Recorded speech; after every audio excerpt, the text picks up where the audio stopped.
भगवान श्री कृष्ण जी कहते हैं कि हमें किसी से भी अंधा प्यार नहीं करना चाहिए। हमारा किसी के प्रति अंधा प्यार हमें कभी भी आगे बढ़ने नहीं देता। अधिक प्रेम भी व्यक्ति को बुद्धिहीन कर देता है। अनुमान मन की कल्पना है और अनुभव जिंदगी का सबक। सच्ची खुशी तभी होती है जब आपकी सोच, कथन और कर्म में समानता हो। जीवन में कभी निराश नहीं होना चाहिए, क्योंकि कमज़ोर आपका वक्त होता है, आप नहीं। मौन सबसे अच्छा उत्तर है किसी ऐसे व्यक्ति के लिए जो आपके शब्दों को महत्व नहीं देता। समय कभी भी नहीं रुकता।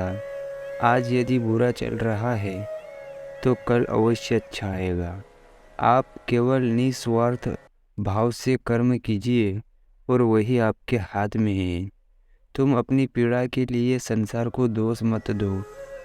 अपने मन को समझाओ, तुम्हारे मन का परिवर्तन ही तुम्हारे दुखों का अंत है।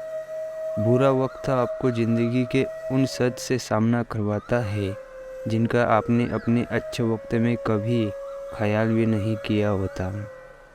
जीवन को भगवान से जोड़ दो, सब भगवान पर छोड़ दो। शांत रहना सही है, पर जब गलत हो तब नहीं। खुशियाँ मन की एक ऐसी स्थिति है, बाहरी दुनिया इसका कोई लेना देना नहीं। अपने सबसे खास से धोखा खाने के बाद चाहकर भी किसी पर संपूर्ण प्रतिशत भरोसा नहीं कर पाते, यही सत्य है। कोई भी मनुष्य जन्म से ही महान नहीं होता। महान बनने के लिए मनुष्य को महान कर्म भी करने पड़ते हैं। जिस प्रकार प्रकृति में समय समय पर बदलाव आता है, ठीक उसी प्रकार मनुष्य के जीवन में भी सुख और दुख, आशा निराशा, सफलता और असफलता आते रहते हैं। असफलताओं के तालों को खोलने के लिए इस दुनिया में सिर्फ दो ही चाबी होती है। पहली चाबी दृढ़ संकल्प और दूसरी कठोर परिश्रम। जीवन में बिना किसी कर्म को किए किसी फल की आशा करना इंसान की सबसे बड़ी भूल होती है। मनुष्य अपने जीवन में जब तक डरता रहेगा, तब तक उस मनुष्य के जीवन के हर फैसले दूर करते रहेंगे।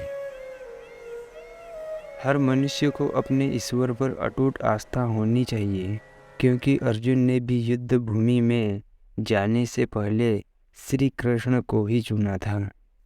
मनुष्य अपने जीवन में जो भी कर्म रूपी बीज बोता है, भविष्य में उसी का फल उसे प्राप्त होता है।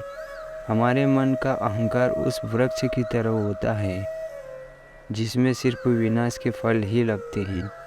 सुकून और शांति इस संसार की सबसे महंगी वस्तु है, जिसे हम सिर्फ ईश्वर की भक्ति से ही प्राप्त कर सकते हैं। जो मनुष्य किसी की सेवा दया से प्रेरित होकर करता है, उस मनुष्य कोई निश्चित ही सुख और सफलता की प्राप्ति होती है।